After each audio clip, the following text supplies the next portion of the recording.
the more that you talk about something you don't like, the more likely it is that people will see it and they might be interested in it. So you're not doing the thing that you want to do. You're doing the opposite of the thing that you want to accomplish. What if AC/DC made music for emo kids today? Okay, that's enough. There was a little bit of drama recently in the last few weeks by the time this video is out. Yeah. We were just on Twitter. We were on twitter.com. That's the only name for the website. There is no other name. No other name actually exists for it. So I don't know why people are saying that it's something else. Everyone's weird. like X, and I was like, X what? X website? Like XYZ? XYZ, examine your privilege. Elon Musk.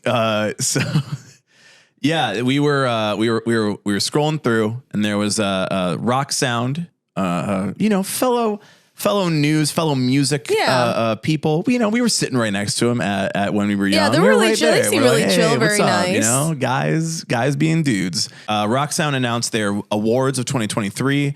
I think this is an interesting little like 5-name list. And I mean, obviously I don't feel much of anything for this because I'm like, yeah, of course you've been talking about these bands all year. Like these bands have just been very 2023 coded. Best British Artist, Sleep Token. Best International Artist, Bad Omens. Breakthrough Artist, Scene Queen. Best Live Act, Ice Nine Kills. And Hall of Fame, Evanescence. I don't know what these are for Rock Sound, like if they released it just as an issue. Or if this was like a poll thing or anything like that. I don't know. UK is obviously different than the US. There's a lot more heavy music that goes on in the UK. The UK tends to like hard music more. They have less censorship too. True. With what can be let on air besides what we have over here. So. Yeah. So there's certainly more of a rock audience in the UK. And so I think that's part of the reason why you can open it up to more artists like Sleep Token, Bad Omens, Scene Queen, which we, as in our scene, know that they've had a fucking wild year. Yeah. It's a crazy year. And obviously Evanescence deserves every award that they get because Evanescence is one of the greatest bands of all time. Correct. And no argument there. But so this list just came out, it came through my feed. I'm like, this is cool, whatever. I love Sleep Token. Bad Omens is good. I've seen Scene Queen. She's headlining now. She's doing well. The Rock Sound bump in her numbers. It just kind of was like, oh, that's cool, whatever.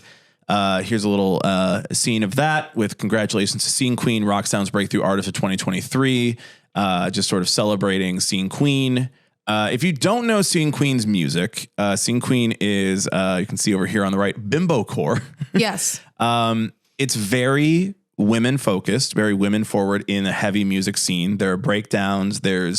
I would argue it's a little bit like treading in the path that Broken Side and Millionaires kind of set many years ago. Yeah, it's very much. So the big thing is the Scene Queen kind of came out with this whole like bimbo core phase like during COVID. Very Barbie. Yeah, very Barbie. But it's about just basically being like yourself primarily as a non-male individual to be like confident and sexy and like have ownership over yourself. And to kind of like just be that strong, independent person.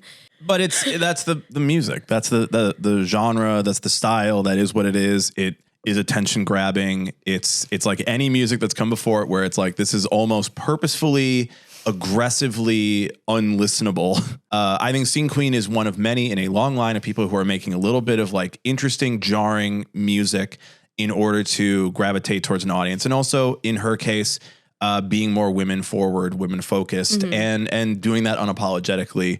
So I will say personally, like I've listened to a bunch of Scene Queen songs. I like some of it. Some of it's not really for me, and that's okay. I'm a cisgender heterosexual white man. It's probably not for me, and that's you're okay. not the target audience. I'm not the target audience. And you know what? I kind of like that Scene Queen does create music that is specifically for a targeted audience. So I think that's why when this came out, some people were a little bit less than enthused that Scene Queen was getting attention from a publication, a magazine.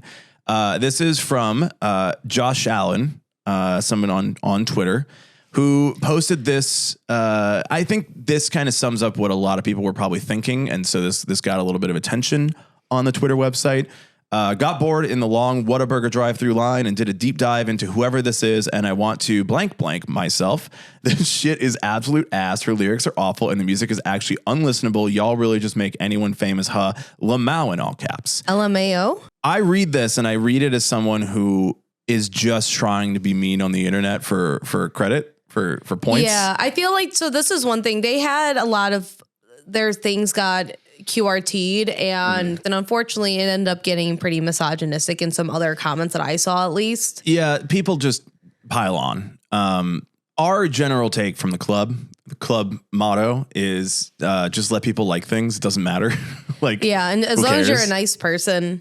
Like, it's not as though Scene Queen doesn't have an audience. So, like, the idea that you would come out and say, I don't like this music, is trying to get some attention on yourself for the purpose of hating on something. You're being confrontational for points, and that's not, I don't think that's cool. I say this as somebody who Scene Queen is not for. Like, I don't love Scene Queen, but certainly I don't think it's necessary to shit on people who do or anything like that on the internet. So I'm a little bit against what this tweet is about, but a lot of people were talking about it. There was a lot of conversation about it, and let Scene Queen do Scene Queen. Now, that was one moment this past few weeks where that came up. The other one, it's like one right after the other. Yeah, was this tweet by TX2.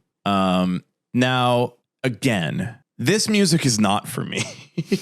Like, I don't like this, and that's okay that I don't like this, that this isn't for me. Let's just take a quick listen here. What if AC/DC made music for emo kids today? It would probably sound like this.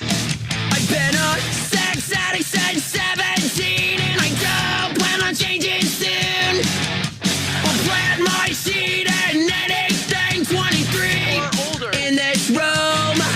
Okay, that's enough. I'm glad that he says at least 23 or older. I'm not glad about anything that he says in this. Now, I'm not glad. There's nothing in this that I'm glad about. And now, again, I'm saying all this as like, this is not for me. This is not music that appeals to me. This is not music that I would listen to.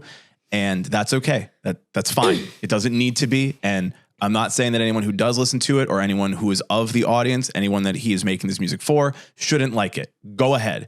It takes nothing away. And I'm not somebody who's going to go on Twitter and go, this sucks, because I don't need the points of talking shit about something or talking down about something. I don't need that. Like, you can just do your own thing. I will also say there are other bands that I like that probably other people don't like, and that's also okay.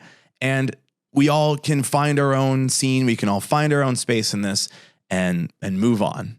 I think that's all I have to say. That's all you got to say. That's fair. Any social media manager, any marketing person at all would know that you need to have something that catches somebody's attention to make them want to look at whatever you just posted. Yeah, that's all it is.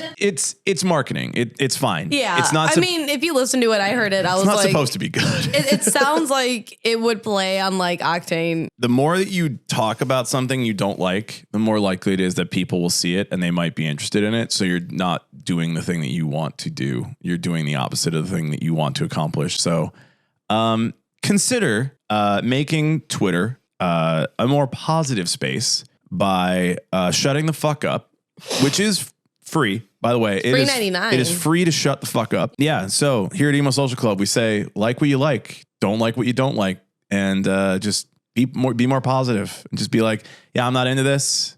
Moving on. It's not all about internet points, man. Sometimes you just sound like a dick. So yeah, you don't always have to just have your 2 cents put into whatever discourse is on Twitter, because I'm going to bet you the same discourse is going to come back around in another like month and a half. Here's us putting in our 2 cents of something we saw on Twitter.